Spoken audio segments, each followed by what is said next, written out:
Ok, bonsoir à tous. On va démarrer. Je me présente à vous, je suis Luc Breton, je suis le président de l'Institut G9+, qui est un think tank numérique français qui fédère 24 anciens de grandes écoles et universités. On essaye de faire bouger le numérique en France, je pense que c'est ultra nécessaire. Je pense que si vous êtes là, c'est que vous partagez ce constat. Je vais vous donner 3 jalons majeurs de notre agenda à l'Institut G9+, dans les jours qui viennent, pour que vous sachiez, en dehors de cette conférence qui est magique, avec Mathieu Ricard et Alex Daillon, autour de la bienveillance, qui est un sujet éminemment moderne, ce qui va être notre actualité à l'Institut G9+, encore une fois, dans les jours qui viennent. On a fêté nos 20 ans l'année dernière, donc on se dit que c'est l'âge de maturité pour commencer à exprimer un certain nombre d'idées. Et donc, fin du mois, alors ce sera disponible pour la plage, on va sortir un livre qui s'appelle 2017, 100 idées pour une France numérique. On a interrogé tout sauf des politiciens, il y en a quelques-uns qui se sont glissés quand même parmi les intervenants, mais surtout des entrepreneurs pour qu'ils disent aux futurs candidats à l'élection présidentielle ce qu'il faudrait faire selon eux de façon extrêmement pragmatique pour changer les choses en France et en Europe. La deuxième chose, c'est que le 1er juillet, donc c'est la semaine prochaine, à Vivatech, ici même, au Parc des Expositions, aura lieu un des plus gros événements mondiaux autour des startups et des grands groupes. Et l'Institut G9+ animera l'une des plus grandes conférences qui se nomme The Digital Transformation Manager, Career Skills and Networks. Et je vous invite, donc ce sera le 1er juillet à 16h. Je vous invite à vous y rendre nombreux. Dernier point d'agenda. Le 4 octobre prochain, le soir, l'Institut G9+ remettra l'Award Startup et Scale-up français lors de la cérémonie, la soirée des Hub Awards. Donc le 4 octobre prochain soir, vous êtes également les bienvenus. Alors nous, on est extrêmement enthousiastes, très excités de vous recevoir grâce à nos amis de Salesforce, cher Mathieu, cher Alex, à l'idée d'écouter votre échange. Pourquoi ? Parce qu'on constate des décalages de plus en plus forts dans notre société. Je vais vous en citer quelques-uns. On voit que l'innovation, elle a à peu près tout ubérisé, ou elle transforme massivement à peu près tout, sauf une chose qui reste relativement archaïque dans toutes les organisations humaines, c'est l'organisation elle-même.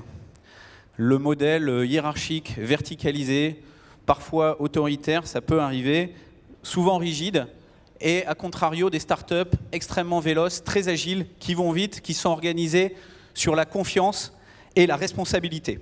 La deuxième chose, on voit se développer très fort l'entrepreneuriat, le mode self-employed qui progresse très fort aux États-Unis par exemple, et les startups qui nous entourent, qui sont de plus en plus nombreuses, et on voit un décalage très fort avec les organisations, les modes de travail des grandes entreprises.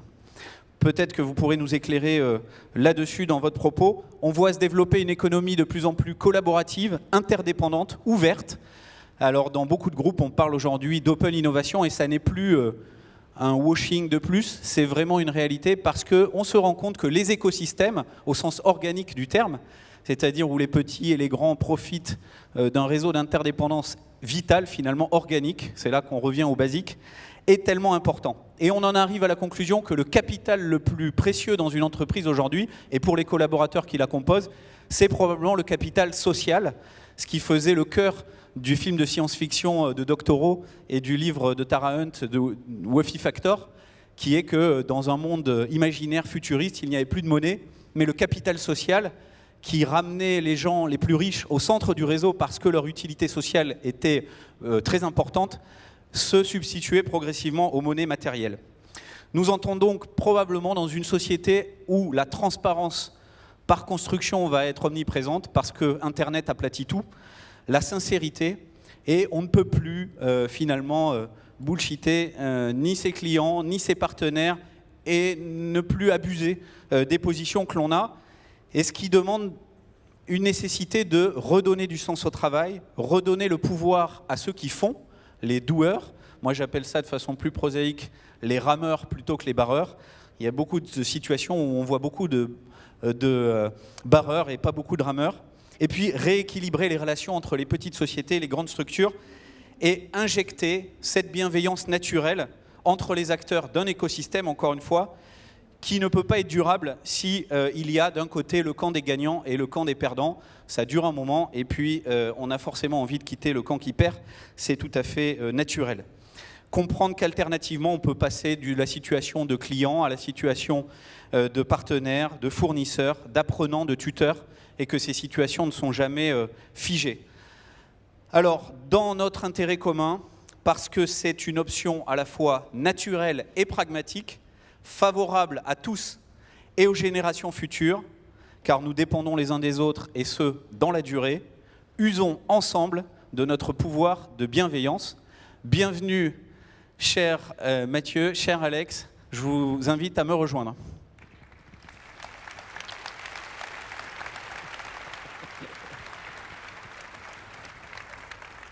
Merci. Merci, c'est rien. Mathieu. Ok. Alors on va éviter de tourner le dos. Voilà, je pense qu'on est... Donc, c'est la dernière session de la journée. Mathieu, merci de nous rejoindre à l'événement Salesforce World Tour.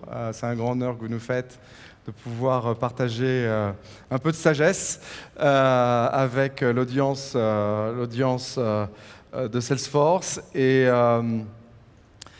en particulier, j'aimerais commencer notre échange par mieux vous connaître et un peu vous demander comment êtes-vous arrivé au bouddhisme, que faisiez-vous avant, quel est votre parcours?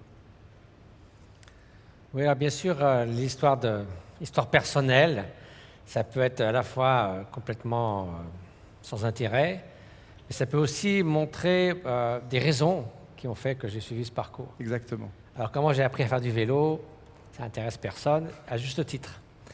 Maintenant, la raison qui a fait que je suis passé d'une vie de chercheur à l'Institut Pasteur, où j'étais entre de bonnes mains, puisqu'il y avait, quand on déjeunait à midi à la cantine, sur une table à 20 personnes, il y avait 3 prix Nobel de médecine, à partir dans l'Himalaya pour survivre avec 40 € par mois à peu près pendant 25 ans avant de revenir. C'est vrai que des fois, ça peut sembler un peu déconcertant. Et donc, sur le moment, d'ailleurs, ce qui a déclenché mon premier voyage, c'est d'avoir d'abord un intérêt pour la spiritualité en général, même si je n'avais pas pratiqué aucune religion. J'étais élevé dans un milieu, disons, laïque. Mais bon, je m'intéressais à ça, et j'ai vu des documentaires montrant la vie et la présence de grands maîtres tibétains qui avaient fui l'invasion communiste chinoise. Et j'ai eu l'impression, en voyant ces documentaires faits par Arnaud Desjardins, que je me trouvais devant 20 Socrates, 20 Saint François d'Assise, vivants aujourd'hui dans l'Himalaya. Donc je me dis, il faut quand même que j'aille voir ça. Donc j'ai rencontré certains de ces maîtres qui m'ont beaucoup inspiré. Et puis je suis retourné tous les ans pendant mes vacances d'été. Mais c'est rétrospectivement que je me dis, mais qu'est-ce que finalement j'ai trouvé là-bas que je n'aurais pas pu trouver ici? Et c'est plutôt ce qui, sur le moment, je ne m'étais pas posé ce genre de questions, mais c'est une question de cohérence. Si vous voulez, j'ai eu la chance, grâce à mon père, Jean-François Revel, de rencontrer tous les penseurs de l'époque. Ma mère est une artiste, Yann Le Toumelin, dont tous les peintres de l'époque étaient souvent chez nous. Moi-même, j'ai beaucoup fait de musique classique, je connaissais beaucoup de musiciens. À l'Institut Pasteur, il y avait beaucoup de grands scientifiques. J'avais un oncle, Jacques-Yves Le Toumelin, qui a fait le tour du monde en solitaire sur un bateau à voile sans moteur. Donc, tous les explorateurs les plus farfelus venaient chez nous. Donc, on voyait tous ces gens, pour le jeune homme que j'étais, un adolescent. Et il y avait un côté un peu déconcertant, parce qu'on aurait bien envie de savoir jouer du piano comme un tel, des échecs comme un autre, résoudre des équations mathématiques comme un autre. Mais on aurait voulu avoir leur capacité, leur génie parfois, mais c'était très rare qu'on ait envie de devenir comme eux. Et finalement, si on regardait autour de vous, si vous preniez 100 jardiniers, 100 philosophes et 100 mathématiciens, vous aviez la même distribution de personnes extrêmement chaleureuses, pleines de bon cœur, et d'autres extrêmement difficiles à vivre. Mais le fait d'être même philosophe, ça ne vous prédisposait pas à être l'un ou l'autre. Donc c'était un peu déconcertant comme modèle de vie, si vous voulez. Alors c'est vrai que quand j'ai rencontré des maîtres spirituels, un sage ou une femme sage, eh bien, il y a une cohérence nécessaire. on ne peut pas dire c'est un grand sage et en même temps, c'est dommage qu'il soit si jaloux, coléreux, etc., etc. Ça ne marche pas. Là, il faut cette cohérence. Il faut que le messager soit le message. Donc, c'est ça qui m'a inspiré. Et donc, à force de faire des allers-retours, un jour, je me suis dit, finalement, c'est là que j'ai envie de vivre. Donc, après avoir passé mon doctorat, quand j'avais 26 ans, je suis allé m'installer là-bas. Un doctorat en quoi? En génétique cellulaire. J'ai étudié la division cellulaire chez les bactéries. C'est très intéressant, c'est passionnant, surtout avec des patrons aussi éminents. Mais en même temps, pour moi, la science, qu'est-ce que c'est? La science, c'est une approche rigoureuse de la réalité. C'est-à-dire, vous ne faites pas des affabulations. On essaie de se débarrasser de toutes les distorsions de la réalité, soit en découvrant des choses, soit en expliquant. Or, pour moi, le bouddhisme, alors la science peut s'appliquer à un domaine extérieur, les sciences naturelles, la biologie, la physique, plus intellectuelle, les mathématiques, mais ça peut aussi s'appliquer à la façon dont fonctionne l'esprit. Donc c'est la psychologie, mais la psychologie relativement nouvelle en Occident. Ça a commencé par William James au XIXe siècle, alors que dans le bouddhisme, c'est le cœur de la science de l'esprit et ce qui, en gros, fait le corps du bouddhisme depuis 2500 ans. Donc là, il y avait une richesse, si vous voulez, de science à propos de comment fonctionne l'esprit, les émotions, les mécanismes du bonheur et de la souffrance, qui m'a beaucoup inspiré. Je me dis, tant qu'à passer quelques années sur cette terre, autant aller dans cette direction-là. Et ça s'est continué au fur et à mesure, donc j'étais très heureux de le faire. Et je ne serais probablement pas ici ce soir si, au bout de 25 ans, il n'y avait pas eu un éditeur qui avait l'idée de saugrenue de faire un dialogue avec mon père Jean-François Revel. Et moi, quand ils m'ont contacté, j'ai dit, de toute façon, demandez-lui, mais je me suis dit, il ne va jamais accepter. Un philosophe agnostique connu pour être extrêmement pugnace et sceptique. J'ai discuté avec un moine bouddhiste, même si c'est son fils, il ne va jamais vouloir. En fait, il a accepté. Donc, comme j'ai joué au foot quand j'étais petit, j'ai dit, je vais jouer sur mon terrain. Donc, je lui ai dit qu'il vienne au Népal. Et on a eu 10 jours formidables dans la montagne à discuter. Ça a fait le moine des philosophes. Et brusquement, si vous voulez, ça a été la fin de ma tranquillité, mais en même temps le début d'une autre façon de se relier au monde qui fait que j'ai partagé des idées, me suis retrouvé à droite, à gauche. Et quand on me demande pourquoi je suis là, ceux qui m'ont demandé déjà aujourd'hui, bien sûr, ou sur un plateau de télé, je dis vous m'avez demandé de venir, j'en suis là, je partage des idées qui me sont chères. Si vous ne demandez pas de venir, je suis très bien dans mon ermitage, donc à m'occuper de mes projets humanitaires. Surtout, ne repartez pas parce que je pense que notre société évolue et c'est tout l'intérêt de finir cette journée par un échange autour de la bienveillance. Parce que, comme vous l'avez indiqué, il y a une science, la psychologie, la neuropsychologie, et d'un autre côté, il y a le bouddhisme. Et comment vous voyez ces chemins se connecter ? Comment vous voyez l'être humain opérer dans la société moderne? Puisqu'aujourd'hui, le thème, c'était l'innovation, la transformation. La société se transforme, ce qui pose beaucoup de stress et d'angoisse pour tous les êtres humains et les professionnels qui sont dans la salle. Donc, comment vous associez les deux? Moi, j'ai jamais eu trop de problèmes parce que, si vous voulez, je vois beaucoup quand il y a eu des réunions entre science et religion, par exemple. Bon, il y a des grands scientifiques, même des physiciens, qui sont en même temps croyants, religieux. Mais enfin, il faut quand même jongler un petit peu, disons. Et quand on arrive à certaines choses, si on prend les choses au pied de la lettre, l'univers a été créé il y a 6000 ans, en 8 jours, ça ne marche pas trop bien avec la physique contemporaine. Donc à un moment donné, vous êtes coincé, si vous voulez. Dans le cas du bouddhisme, c'est vraiment une approche empirique de la réalité. C'est-à-dire, si une chose s'avère ne pas correspondre à la réalité, j'ai aucun problème pour ne plus suivre cette idée. Donc la cosmologie bouddhiste existe, elle était ce que pensaient les gens il y a 2500 ans en Inde, d'avoir que la Terre était au centre de l'univers, un peu comme un univers centré sur la Terre. Mais dès qu'ils ont vu que c'était autre chose, ça ne posait pas de problème de l'abandonner parce que ça n'a pas d'intérêt en soi, si vous voulez. Par contre, les mécanismes de l'esprit, quels sont les états d'esprit, les types d'émotions qui vont nourrir votre bien-être, comme la bonté, la bienveillance, l'altruisme, la force d'âme, la liberté intérieure, la fortitude, la résilience, et quelles sont celles qui vont miner votre bien-être et celui d'autrui, comme la haine, l'avidité, la jalousie, l'arrogance, d'être excessivement autocentré. Tout ça, c'est une science qui était valide il y a 2500 ans et qui est tout à fait valide aujourd'hui. Donc, de ce point de vue-là, je ne me suis jamais trouvé en porte-à-faux avec mon goût pour la science et la rigueur empirique. Simplement, le domaine d'application, oui, c'est celui de l'esprit. Alors, Quand il y a eu une collaboration avec la science, et notamment les neurosciences, ça s'est fait très facilement. Parce que vous aviez deux groupes de personnes qui d'abord étudient comment fonctionne la conscience. Les scientifiques étudient qu'est-ce qui se passe dans le cerveau, comment il change structurellement, fonctionnellement quand vous faites ceci, cela. Soit vous apprenez à jongler et on voit que votre cerveau change, soit vous vous entraînez à la compassion et à la bonté et votre cerveau change aussi. Donc là, c'est devenu une aventure extrêmement passionnante auquel je participe maintenant depuis 15 ans. Je crois que je suis devenu une sorte de flying guinea pig, je ne sais pas comment on dit en français, un cobaye volant. Un cobaye, oui. J'ai dû passer 120 heures dans des IRM et après, convier d'autres de mes collègues à participer à ces travaux de recherche. Il y a un grand nombre de publications qui montrent effectivement que l'entraînement de l'esprit, c'est quelque chose qui change votre cerveau, votre système immunitaire, fonctionnellement, structurellement, vous n'êtes pas la même personne.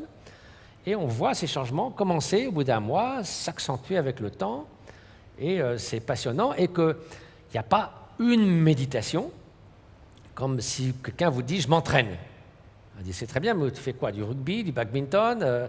Non, on s'entraîne à quelque chose en particulier. De même, entraîner son esprit, on peut l'entraîner à la pleine conscience, l'attention. On peut l'entraîner à la bienveillance, qui est quand même assez différent. Et dans le cerveau, c'est très différent. On peut l'entraîner à avoir une meilleure façon de gérer les hauts et les bas de l'existence. Tout ça, ce sont des capacités différentes qui ont des signatures différentes dans le cerveau. Donc d'ailleurs, on a essayé de traduire ça par une sorte d'application, un cursus de méditation. Tout à fait. Nous allons déjà le lancer en anglais, mais qui va être lancé en français à l'automne, qui s'appelle Imagine Clarity. On essaie de reprendre à la fois toutes les données des neurosciences et aussi l'expérience de 2500 ans de vie contemplative. Alors ça, c'est fascinant parce que vous essayez effectivement d'implémenter ce savoir sous la forme d'une application. Oui, alors, parce que comment est venue l'idée? Comment vous le c'est des amis qui me l'ont proposé. Au début, j'étais un peu réticent parce que je me dis, oui, le contenu, je suis ravi de le contribuer, mais si c'est pour voir ma figure du début jusqu'à la fin, parce que c'est moi qui suis censé enseigner, je me dis, ça va être le point faible de l'application, disons. Donc j'ai essayé d'être très humblement, d'être en quelque sorte le messager, ou le pont, faire le pont entre mes maîtres spirituels et un public occidental, généralement laïque, qui ne s'intéresse pas forcément au bouddhisme. Mais dans la mesure où c'est des choses fondamentales sur la façon dont fonctionne notre esprit, ça appartient à tout le monde. Si vous voulez, si un physicien japonais trouve une nouvelle particule élémentaire, la particule, elle n'est pas japonaise, elle existe ou elle n'existe pas. De la même façon, s'il y a des techniques, des approches de la façon de gérer les émotions, d'entraîner notre bienveillance, qui est un facteur essentiel aussi pour notre propre bien-être et celui d'autrui, en gros, soit ça marche pas, et si ça marche pour tout le monde, en gros. Et la technologie peut être un support pour véhiculer Alors, ce si savoir. ça peut permettre de le partager à plus grande échelle, aussi d'éviter que ça soit un peu n'importe quoi. Donc, c'est pas parce que moi j'ai la science infuse, j'ai rien inventé, mais au moins j'ai une sorte de confiance que je me fais l'écho de traditions authentiques qui ont été éprouvées pendant des millénaires, que j'ai vécues de mon mieux pendant 50 ans. Et donc, si vous voulez, l'idée que c'est quand même une certaine forme d'authenticité dans ce qu'on essaie de transmettre. Donc ça fait plaisir, disons, plutôt que d'offrir au moins des outils qui sont valables, qui ont été éprouvés. Et la technologie nous permet de faire ça. Et je suis particulièrement heureux de savoir que Marc Benioff est maintenant à l'idée de le fondateur de Salesforce, de donner des espaces de méditation dans les bureaux, parce que ça me paraît tout à fait approprié. Alors ça c'est un sujet sur lequel j'aimerais avoir votre perspective. Alors, en habitant et travaillant en Californie, les entreprises sont bien entendu toujours à la recherche de nouvelles manières de créer l'innovation et de développer et de retenir les employés.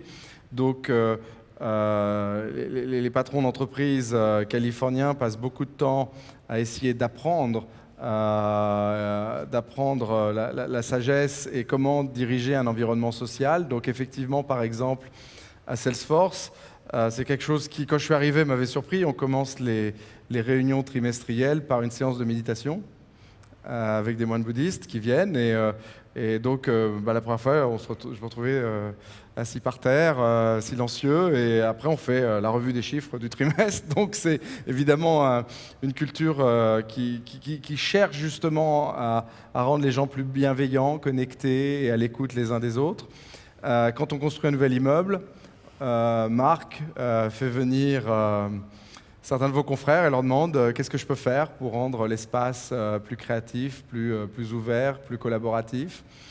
Et j'aimerais avoir un peu votre perspective sur comment on peut appliquer votre savoir, toute la science que vous avez accumulée, dans un monde professionnel, dans le monde de l'entreprise. Que le monde de l'entreprise est sans doute le monde le plus compliqué d'un point de vue émotionnel, social. Hein. C'est un monde hiérarchique par design. C'est un monde où évidemment notre psychologie des fois peut partir dans tous les sens, à la fois l'angoisse, la peur, le stress, la pression du temps. Donc comment on peut, chacun d'entre nous, au niveau de notre monde professionnel, être plus mindful, être plus bienveillant, être plus connecté avec nos collaborateurs, accepter l'erreur. On a tous, je suis sûr que dans l'audience, on a tous nos moments de honte sur un comportement qu'on a eu dans le monde professionnel, parce que c'est un environnement plus compliqué psychologiquement. Donc, comment vous aidez les entreprises, comment vous abordez ce sujet? Alors évidemment, on peut voir ça à toutes sortes de niveaux, précisément parce que nous sommes fondamentalement interdépendants. Exactement. Donc on ne peut pas parler d'une personne, un individu qui serait une petite unité comme des boules de billard qui interagissent en s'entrechoquant de diverses façons. On ne peut pas non plus parler d'une entreprise comme si c'était une entité totalement isolée du reste, ou d'une société ou d'une nation. Nous sommes fondamentalement interdépendants. Donc ceci dit, c'est un peu comme une fractale, on peut voir ça à différents niveaux de résolution, si vous voulez. Alors déjà, dans l'entreprise, ou comme dans tout lieu de travail, il y a des clichés que peut-être il faut dissiper. J'ai un ami qui s'appelle Jacques Lecomte qui a écrit qui vient d'écrire un livre sur les entreprises humanistes et qui a fait une enquête et il s'aperçoit en fait 70% des gens sont finalement contents dans leur travail. Donc c'est déjà pas mal. Finalement, les 30% qui ne sont pas, ils souffrent, donc ils le font savoir. Donc ça interpelle davantage. Il y a beaucoup d'études qui montrent qu'un endroit... Alors vous parlez de retenir les employés. Moi, ce n'est peut-être pas forcément la meilleure formule. Motiver ou en tout cas... content de participer à ce qu'on fait. Exactement. S'il faut les retenir de force, à ce moment-là, il faut les attacher sur leur chaise, ça serait plus facile. Donc l'idée, c'est qu'est-ce qui fait on est content de travailler quelque part. Alors on sait déjà, il y a beaucoup d'études qui ont été faites là-dessus, l'entreprise où il fait bon travailler fonctionne mieux, à tout point de vue. Et aussi la prospérité de l'entreprise. Donc ce n'est pas simplement instrumental, c'est un fait et une conséquence du fait que les gens se sentent bien qui, forcément, ça marche mieux parce qu'ils sont plus inspirés à faire des meilleurs efforts. Et aussi, donc, comme se sentir bien, c'est basé sur quoi? Si vous êtes avec 3-4 personnes et que tout le monde se méfie l'un de l'autre, que vous essayez de... Vous voyez, je donne l'exemple d'Enron, qui a fait un exemple terrible de ce qu'il ne faut pas faire. Il demandait tous les mois à tout le monde de noter de 1 étoile à 5 étoiles tous ceux qu'il connaissait. Et ceux qui avaient 1 étoile 3 mois consécutifs, ils étaient virés. Hein? You are fired, Donald Trump. Donc, vous imaginez l'atmosphère. Vous devez noter le voisin, il va vous noter. Et vous savez que si vous notez mal, évidemment, tout est de haut jusqu'en bas, ça s'est écroulé. Donc c'est le contraire de la confiance, c'est le contraire d'une atmosphère saine. Donc comment est-ce qu'une équipe peut fonctionner de façon idéale? En se faisant confiance. Ce n'est pas forcément les gens qui sont les plus brillants, les plus charismatiques, il y a aussi ceux qui ont des capacités, mais qui peuvent travailler tranquillement dans leur coin. Il y a la créativité qui doit être donnée un certain espace et non pas muselée par une hiérarchie trop rigide. Le fait qu'à Google, ils donnent 20% de leur temps à faire un projet qui leur vient à l'esprit. On ne leur demande pas de compte à part de travailler le reste du temps. Et souvent, les plus grandes idées sont sorties de là. Donc, un espace de liberté, de créativité, de confiance.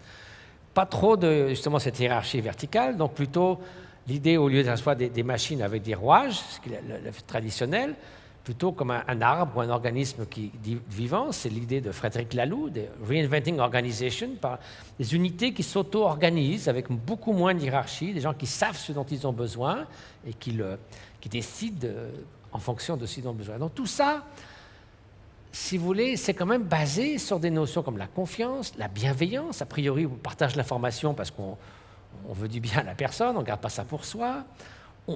Donc tout ça naît des qualités humaines dont nous avons le potentiel, mais qui sont souvent un peu muselées ou sous-exploitées. On est un être humain à la maison et au travail, on doit fonctionner comme une machine.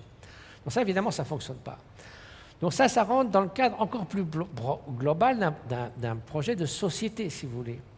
Et là, c'est moi cette recherche que j'ai faite pendant 5 ans sur la question de l'altruisme, ce qui m'a passionné, et j'essaie de voir dans tous les domaines, de l'éducation, de l'économie, de l'évolution, de la violence, quelle était l'importance de l'altruisme vis-à-vis de l'égoïsme, etc. Et ce qui m'est apparu avec une évidence très, très puissante, c'est que nous faisons face à beaucoup de défis aujourd'hui. Hein. Et un des gros défis, c'est que nous avons, pour la première fois dans notre histoire, à gérer 3 échelles de temps. Jusqu'à il y a 10 000 ans, si vous voulez, on était 5 millions d'êtres humains sur Terre. Il y a 12 000 ans, ce n'est pas beaucoup.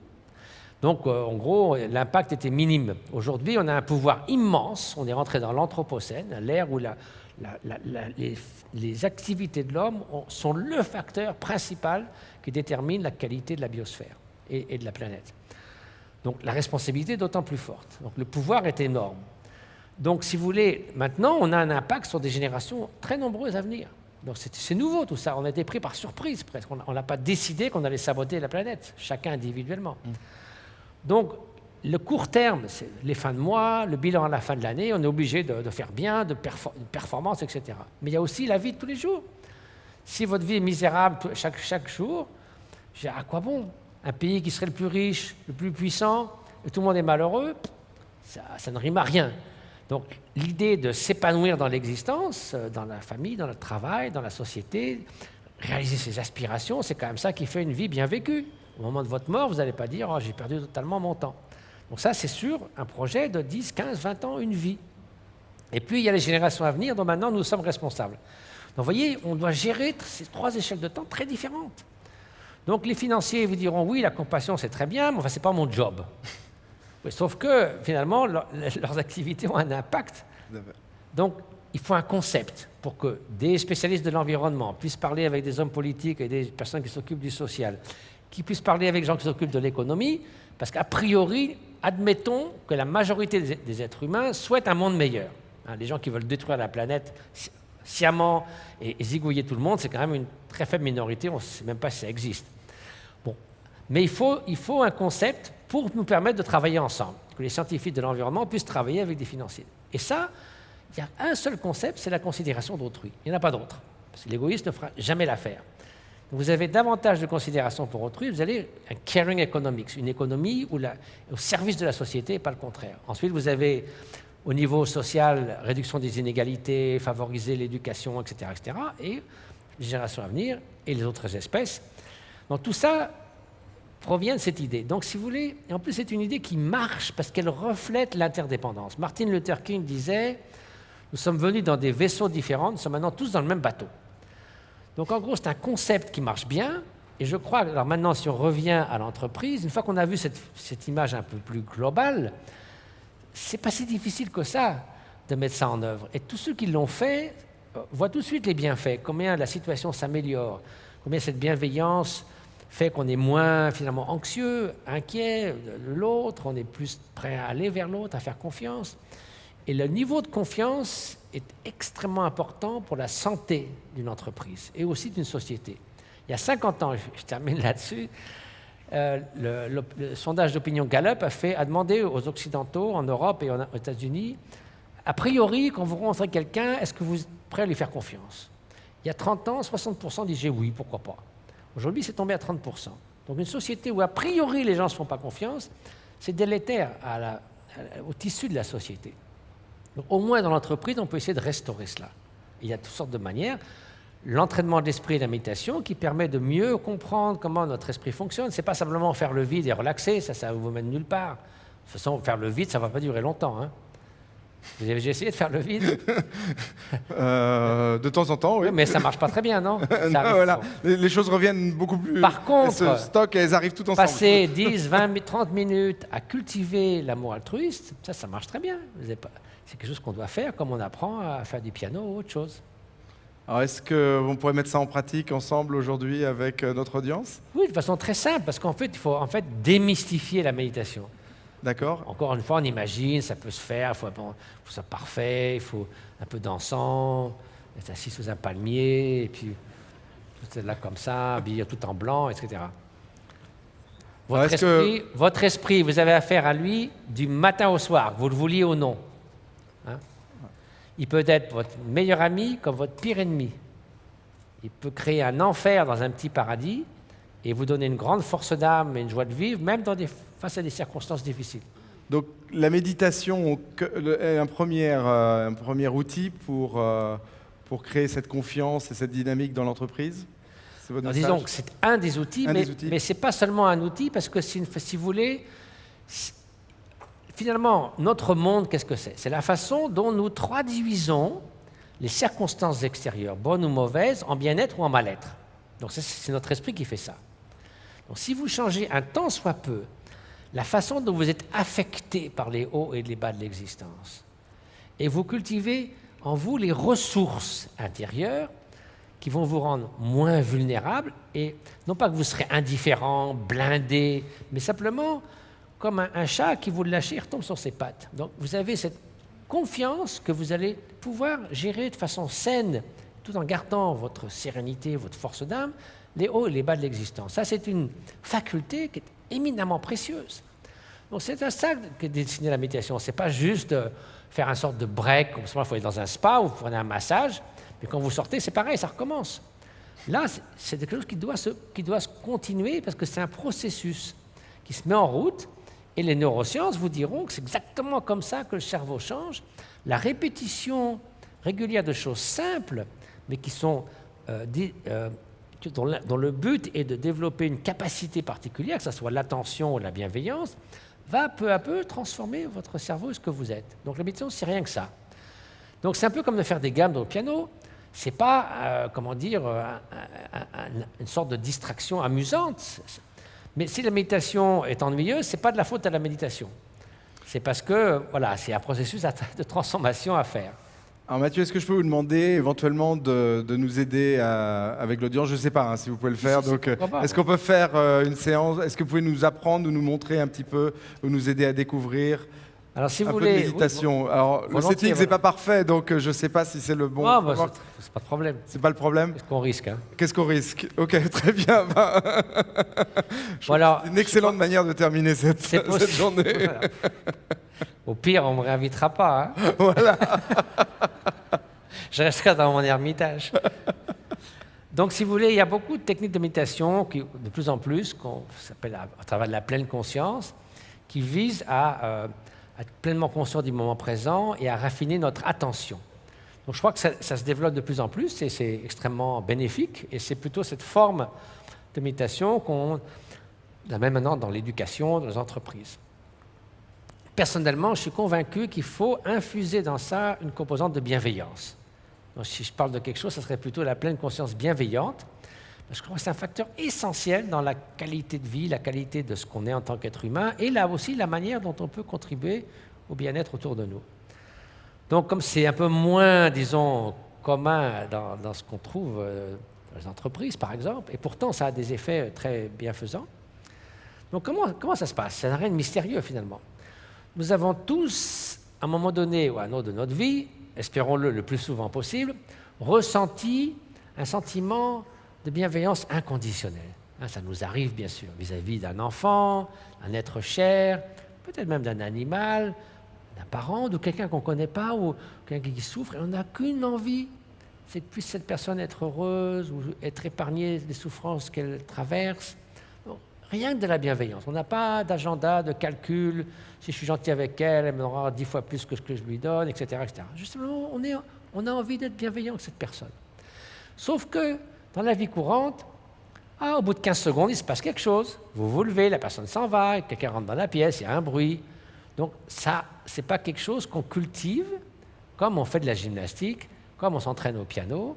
On ne passe pas 15 minutes à cultiver la bienveillance. La seule différence avec la méditation, c'est qu'on va engendrer ce sentiment très puissant en se remémorant ou en imaginant quelqu'un pour qui c'est facile, pas forcément la personne qui n'est pas arrêtée de vous faire des croche-pattes, mais quelqu'un pour qui vous n'avez aucune difficulté à imaginer cette bienveillance. Et puis, vous allez la laisser emplir le paysage de votre paysage mental. C'est-à-dire que faire en sorte que ça soit la composante principale de vos pensées pendant 15 secondes. Et après, au lieu de laisser ça disparaître et puis passer à autre chose, ben vous allez essayer de poursuivre ça, de le nourrir, c'est-à-dire de maintenir votre attention sur la bienveillance.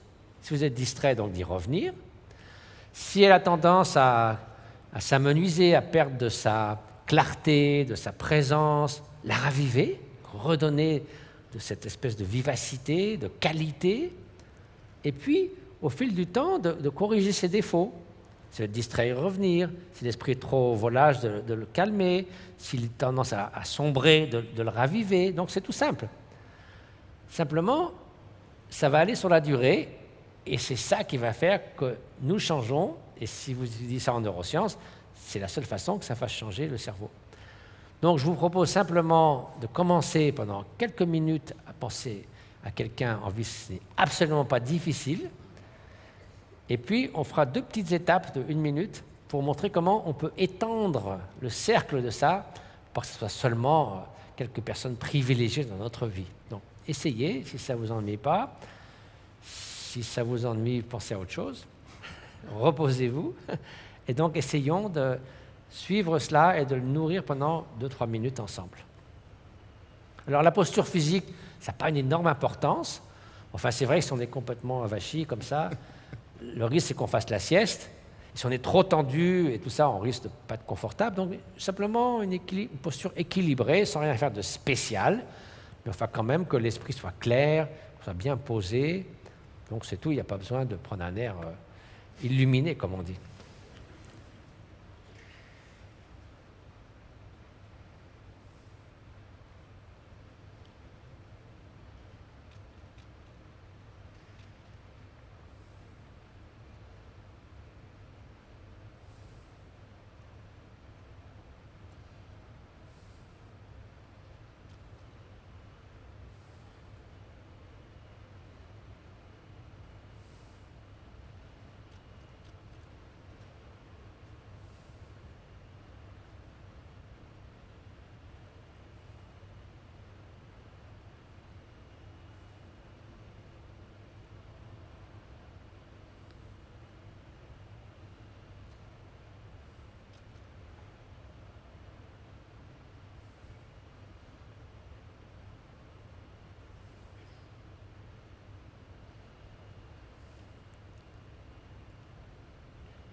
Et au bout d'un certain temps, vous dire finalement, imaginons que vous ayez amené à votre esprit un enfant, auquel vous avez cet amour inconditionnel, vous dire mais pourquoi seulement cet enfant? Pourquoi pas d'autres enfants?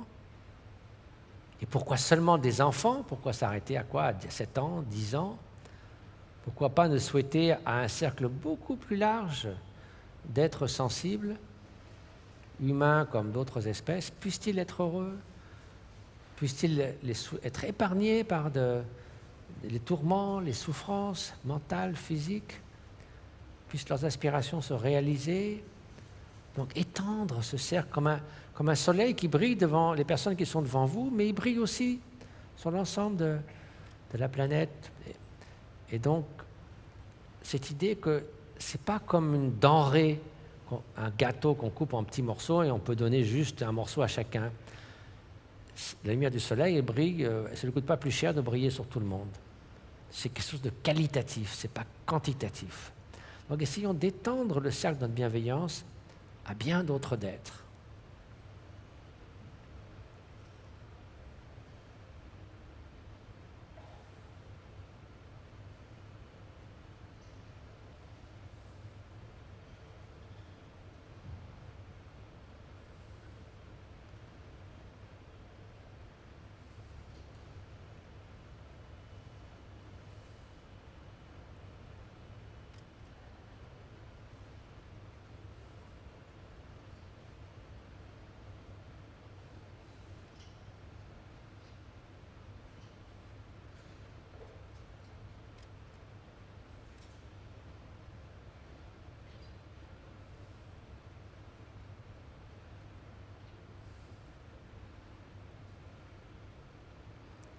Bien souvent, on vous dira, oui, ça c'est très bien, mais qu'est-ce que je fais avec des personnes qui me font du tort sciemment?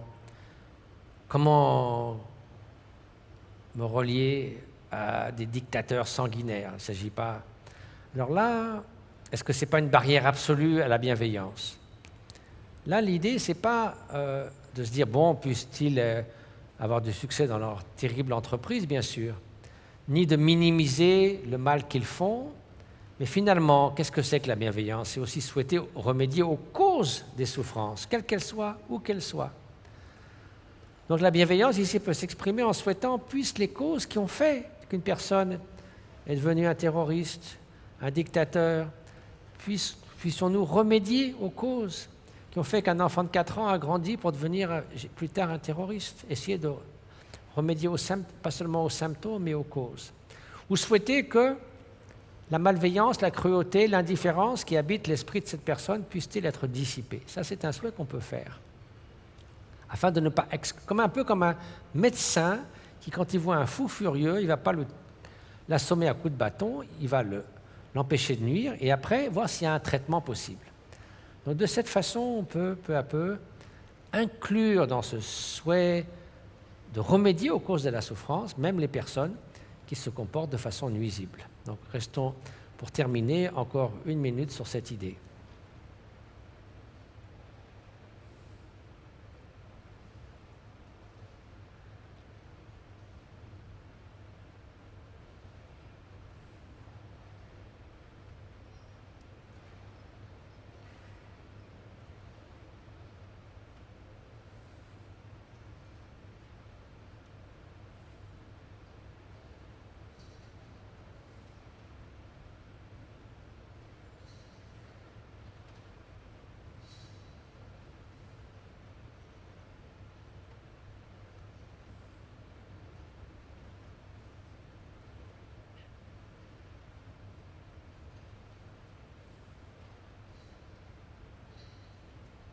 Donc vous voyez, c'est juste un petit avant-goût. Mais imaginez que vous fassiez ça au lieu de 3 minutes, pendant 10 minutes. Quelque chose va changer. Un processus va se mettre en route. Et si vous faites ça régulièrement, 3 à 4 fois par semaine, eh bien, aussi bien du point de vue de l'expérience personnelle, que si vous étudiez ça avec des neuroscientifiques, ils vous diront que ça change, vous changez. Vous n'êtes plus la même personne. Et ce processus, vous pouvez le continuer tout au long de votre vie. Il n'y a pas d'âge où on commence, où on termine. C'est un processus permanent de devenir un meilleur être humain pour ensuite mieux contribuer à la société, à ceux qui vous sont chers et aussi en général à l'humanité et à tout ce qui fait que nous sommes ici sur Terre. Alors Mathieu, nous allons terminer la session, mais avant de terminer, j'ai une question. Nous allons distribuer votre dernier livre à l'audience en sortant. Est-ce que vous pouvez nous parler un peu de ce livre, Plaidoyer pour le bonheur? Quelle est l'idée derrière ce livre? Quel est le message? Alors bon, j'ai pas mal de bouquins, souvent à cause de circonstances. Le Moine des philosophes, quelqu'un a proposé que je dialogue avec mon père, Jean-François Revel. Bon, ben, on l'a fait, c'est très bien. Ensuite, j'ai fait un dialogue avec Trinh Antoine, le physicien, parce qu'il voulait le faire lui-même. Et puis, l'art du bonheur, le plaidoyer pour le bonheur, c'est commencé parce que, si vous voulez, j'ai trouvé qu'il y avait une sorte d'incompréhension sur ce sujet. Le Dalai Lama avait publié un livre qui s'appelle L'art du bonheur, qui est très beau, mais en France, il y a des intellectuels qui ont dit « Oh, le bonheur, on en a ras-le-bol ». Et la corvée du bonheur, par exemple, on en a parlé. Bon, je me suis dit, là, c'est des gens très intelligents, mais ils ne parlent pas de la même chose. Et donc, je me suis dit, mais pourquoi? Alors, j'ai regardé les définitions du bonheur dans l'histoire de la philosophie, etc. Vous pouvez faire 2 colonnes, vous voyez toutes les définitions contraires, possibles et imaginables. Je me suis dit, il y a quand même quelque chose de louche. Alors, il y en a qui ont pris une porte de sortie facile. Bergson a dit, chacun doit redéfinir le bonheur à sa façon. À ce moment-là, si c'est, comme disait Aristote, le but de tous les buts, si vous ne savez pas ce que c'est un peu compliqué. Donc l'idée, c'est quand même d'identifier des composantes du bien-être. Alors déjà, distinguer d'autres choses. Par exemple, le plaisir, c'est très bien, mais ce n'est pas pareil que le bonheur. Vous pouvez, d'abord, le plaisir, c'est quelque chose qui s'émousse. Vous mangez un gâteau à la crème, c'est très bien, mais 3, c'est moins bien, et 15, vous êtes malade. Vous écoutez la plus belle musique au monde, formidable, 2 fois, 3 fois, 24 heures sur 24, c'est une torture.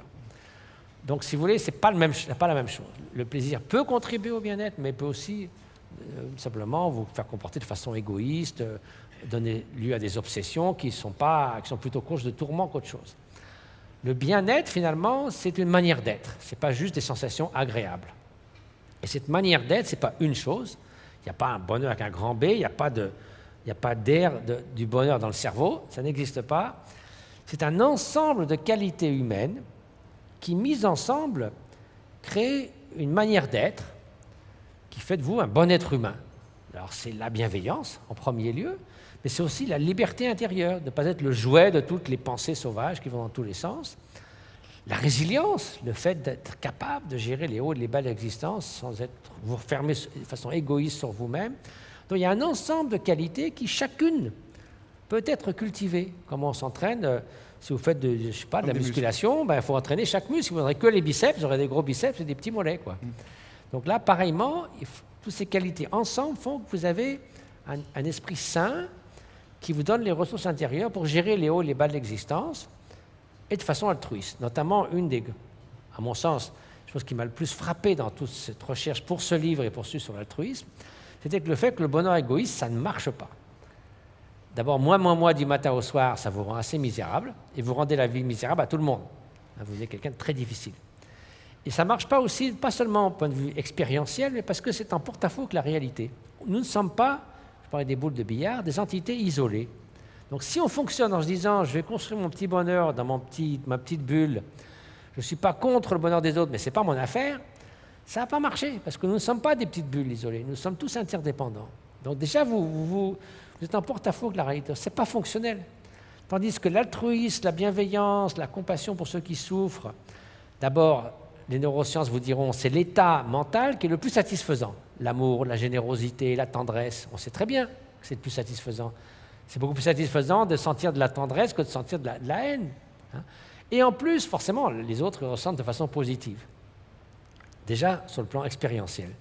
Ensuite, c'est en harmonie avec la réalité, parce que ça tient compte du fait que si moi-même, je ne me réveille pas le matin en me disant « puis ça souffrir toute la journée », c'est pas très compliqué d'imaginer que je me transporte dans l'esprit de quelqu'un et qui ne va pas non plus souhaiter être malheureux toute la journée, et c'est possible toute la vie. Donc nous avons tous, même si nous ne savons pas comment nous y prendre, cette idée que ça serait mieux de ne pas souffrir. Donc ça, si on reconnaît ça comme dénominateur commun, cette interdépendance fait que vous allez avoir de la considération pour votre souhait de vous épanouir et de ne pas souffrir. Donc pourquoi pas en avoir pour l'autrui? Donc l'enchaînement est naturel. Donc si vous voulez, toutes ces considérations, et travailler avec des scientifiques, voir ça au niveau social, au niveau de l'évolution. Bon, j'ai travaillé un peu là-dessus, puis voilà le résultat. Très bien, écoutez... Et alors en plus, l'idée c'est aussi, il faut une composante d'action, parce que dire, c'est bien gentil, mais dit dans son ermitage sur l'amour altruiste, ce serait bien d'essayer de faire quelque chose pour aider les autres. Donc dès le départ, quand j'ai fait le premier livre, moi je vivais avec presque rien dans l'Himalaya. Quand j'ai vu le contrat qu'on avait proposé à mon père, j'ai dit, oh là là, qu'est-ce que je vais faire avec tout ça? J'en ai pas besoin. Donc j'ai fondé, au début c'était même pas encore officiel, mais après on a fondé donc Karuna Sechen, une organisation humanitaire à laquelle je donne, je fais même pas le détail, 100% de tous mes revenus, donc c'est pas compliqué. Et après, des philanthropes, dont certains sont présents ici, nous ont rejoints. Et donc maintenant, aujourd'hui, avec Karuna Sechen, nous avons 200 projets dans l'Himalaya, au Tibet, au Népal et en Inde.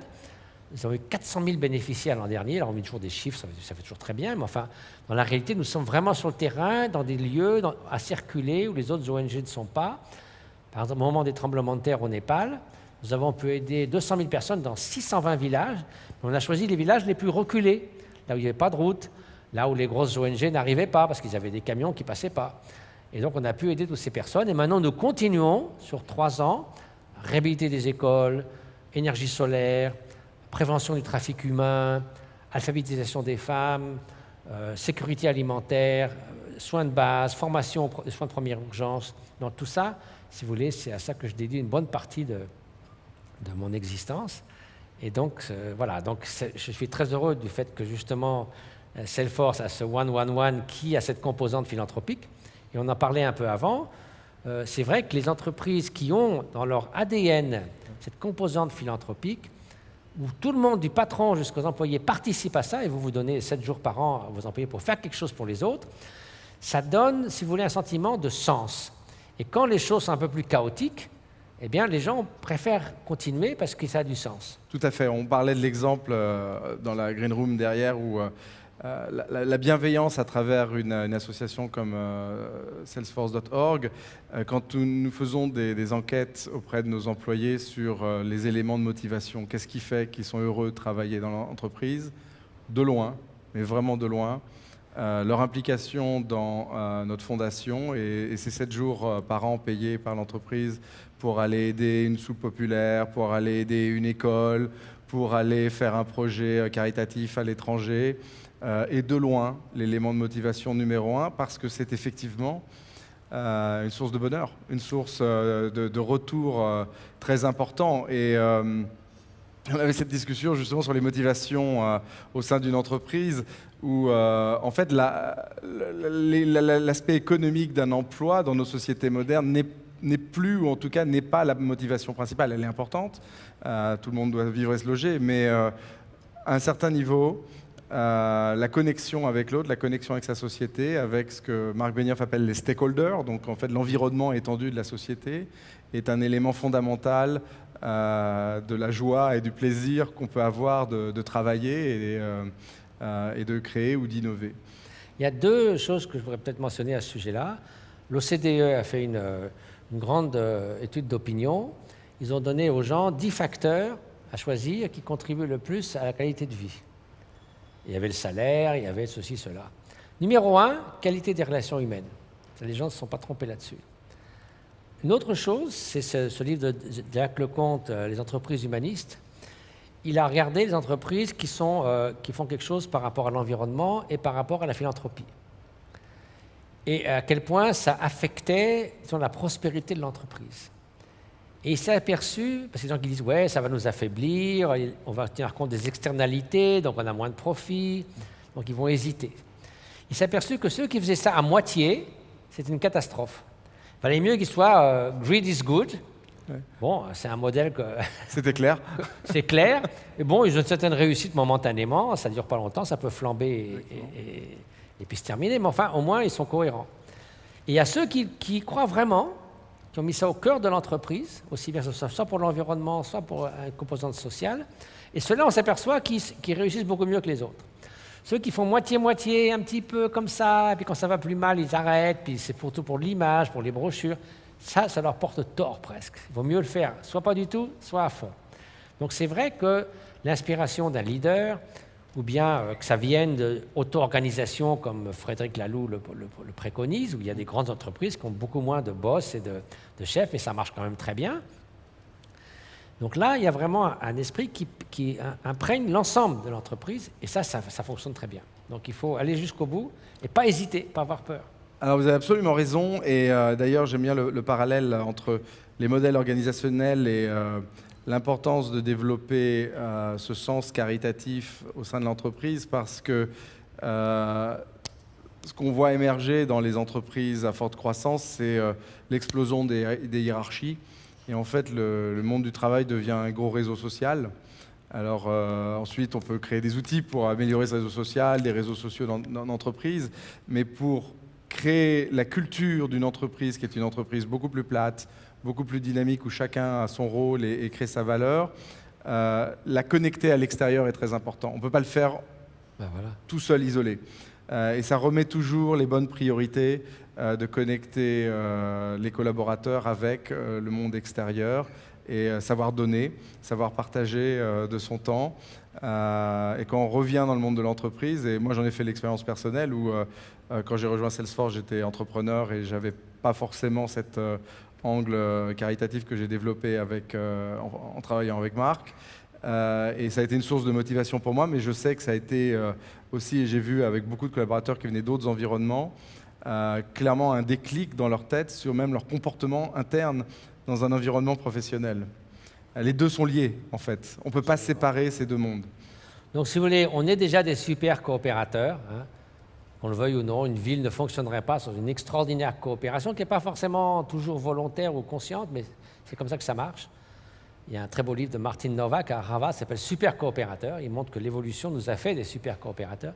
Mais si nous voulons passer le cap, justement, du défi de l'environnement, de l'effritement peut-être un peu parfois de la société, il faut devenir encore plus coopérateur. Donc il y a une révolution qu'il faut faire, c'est vivre la révolution altruiste.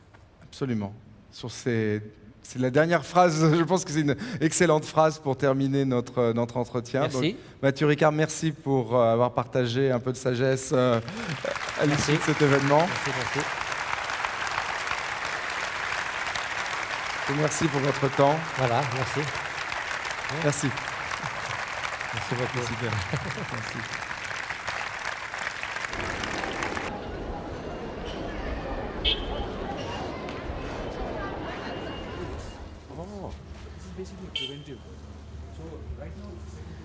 L'essentiel de mes activités aujourd'hui tourne autour de 130 projets humanitaires que mon association Karuna Sechen mène à bien dans l'Himalaya, au Tibet, au Népal et en Inde. C'est le plus clair de mon activité.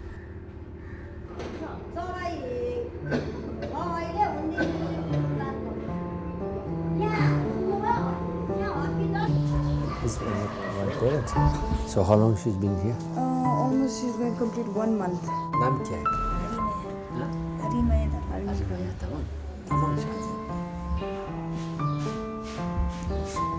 Not too much pain, no? She comes, it's like on and off only.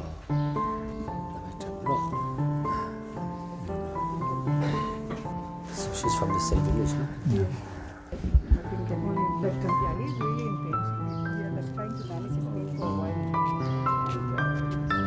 La compassion sans action est stérile. Dès qu'il y a une opportunité, dès que quelque chose s'ouvre pour pouvoir agir, il faut rentrer dedans à fond. Je veux dire, il ne s'agit pas de dire « Oh oui, je suis altruiste, mais le monde est ce qu'il est, on ne peut rien faire ». Non, non. Chaque opportunité, chaque possibilité de faire quelque chose, on doit rentrer dans la brèche. Namaste.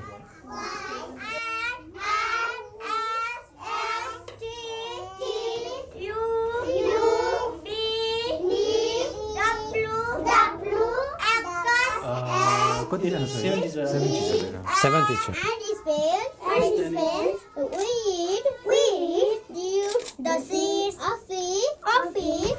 We get our food, bull, cow,